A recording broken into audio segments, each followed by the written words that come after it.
साथियों नमस्कार, कैसे हैं आप सब लोग। आज एक महत्वपूर्ण निर्णय पर हम लोग चर्चा करने वाले हैं। जजमेंट है ऑनरेबल एमपी हाई कोर्ट का। डेट है 30 अक्टूबर 2025। जजमेंट है Mohan Lal Yadav versus state of Madhya Pradesh. इस मामले में क्या हुआ था कि जो कंसर्न आरोपी है इसको चार्ज किया गया था as per section 7 13 sub clause 1 sub clause D PC act के तहत। बाद में जो है ये चार्जशीट भी हुआ, इसका ट्रायल चला और इसको ट्रायल कोर्ट ने एक्विटल कर दिया। पर चूंकि क्रिमिनल केस था तो डिपार्टमेंट ने जो है एक्शन लिया और फाइनली एक ऑर्डर पास किया regarding the termination from services. जो ये ऑर्डर था इसको चैलेंज कर दिया आरोपी ने बिफोर ऑनरेबल हाई कोर्ट। इनका कहना यह था कि जो बेसिस है इंपीरियल ऑर्डर का वो है क्रिमिनल केस। ये क्रिमिनल केस था धारा 7 धारा 13 sub clause 1 sub clause D PC act के तहत। ये बात सत्य है कि मैं इस केस में चार्जशीट हुआ था, पर finally I got acquitted from that case. और जो ऑर्डर पास हुआ था एक्विटल का, it has attend the finality. ये काफी इंपॉर्टेंट जो है तर्क होते हैं जिसको लिखना होता है। इनका ये भी कहना है कि भले ही मुझे इस केस में जो है बनाया गया आरोपी और उस मामले में मुझे रंगे हाथों जो है पकड़ा था, I was caught red handed but I was acquitted. तो जैसे मैं एक्विटल हो गया तो उसका जो बेसिस है केस का वो खत्म हो गया। तो उसके आधार पर जो डिपार्टमेंटल एक्शन था उसको भी खत्म करना चाहिए। It is to be set aside.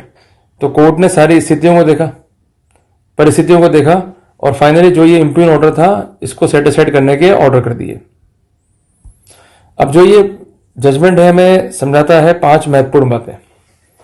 सबसे पहली बात कि अगर आप एक केस फेस कर रहे हैं पीसी एक्ट का, आपके विरुद्ध अगर डिपार्टमेंटल एक्शन है, जिन आधारों पर केस है पीसी एक्ट का उन आधारों पर डिपार्टमेंटल एक्शन है, तो निश्चित तौर पर आप डिपार्टमेंटल एक्शन को चैलेंज कीजिए। एक बात ध्यान रखिएगा, एम्पल जजमेंट है जिसमें कहा गया है कि if a case is pending under PC act और उसी ग्राउंड पर डिपार्टमेंटल एक्शन है, जब तक केस पेंडिंग है पीसी एक्ट का, departmental action is required to be kept in अबाइंस।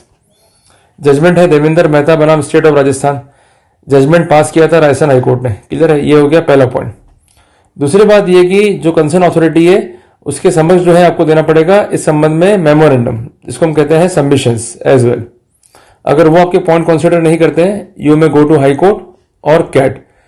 Cat कब जाएंगे? जब रेमेडी अवेलेबल है अल्टरनेटिव। अगर रेमेडी अवेलेबल नहीं है alternative, then we have to go to honourable high court.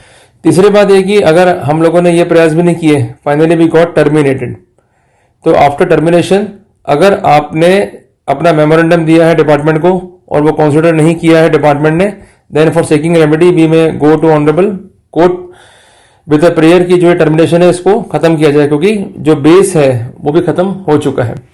चौथी बात है केस कितना ही गंभीर हो, even you are red handed and prosecuted as per section 7 13 sub clause 1 sub clause D of PC Act, पर अगर एक बार आप बरी हो गए क्रिमिनल केस से, तो जो कंसर्न डिपार्टमेंटल एक्शन है उसको भी जो है खत्म करना ही पड़ेगा। और पांचवी महत्वपूर्ण बात यह है कि जब भी आप सबमिशंस दें तो वहां पर लीगल पॉइंट को जो है जरूर रिलाई करें और एक प्रॉपर सबमिशंस आपको देना है। अगर सबमिशंस आपका डिफेक्टिव है, आपने प्रॉपर जो है पॉइंट को इंकॉर्पोरेट नहीं करा, आपने लीगल सबमिशंस को जो है इंकॉर्पोरेट नहीं करा, तो वहां पर जब फर्दर आप जाएंगे हाई कोर्ट में या कैट में, तो वहां पहली आपत्ति ये आएगी स्टेट की कि साहब ये पॉइंट जो है रेज नहीं हुए। एक बात ध्यान रखिएगा कि हम लोग हाई कोर्ट या कैट में क्यों जा रहे हैं कि हमने ये पॉइंट सब रेज किए थे, ये पॉइंट जो है कंसीडर नहीं हुए। इसलिए ढंग से अपना सबमिशंस दो। अगर अथॉरिटीज जो है कंसीडर नहीं करती है आपके सबमिशंस को, तो वहां पर एक आधार बनता है चैलेंज करने का प्रोसीडिंग्स को। और इसके अलावा एक महत्वपूर्ण जजमेंट है ऑनरेबल सुप्रीम कोर्ट का जिसका नाम है इंद्रजीत बनाम संतोष। जजमेंट है दिनांक 19/4/2022 का, जिसमें साफ साफ ये कहा गया है कि the authorities are duty bound to pass the reason order. अगर उनका ऑर्डर जो है रीजन नहीं है, उसमें स्पेसिफिक कारण का जो है उल्लेख नहीं है, तो ऐसे सिनेरियो में जो कंसर्न चार्ज ऑफिशियल है वो बेनिफिट ले सकता है। और अधिक जानकारी के लिए जजमेंट का आप पैरा संख्या 4.4 भी जो है पढ़ सकते हैं।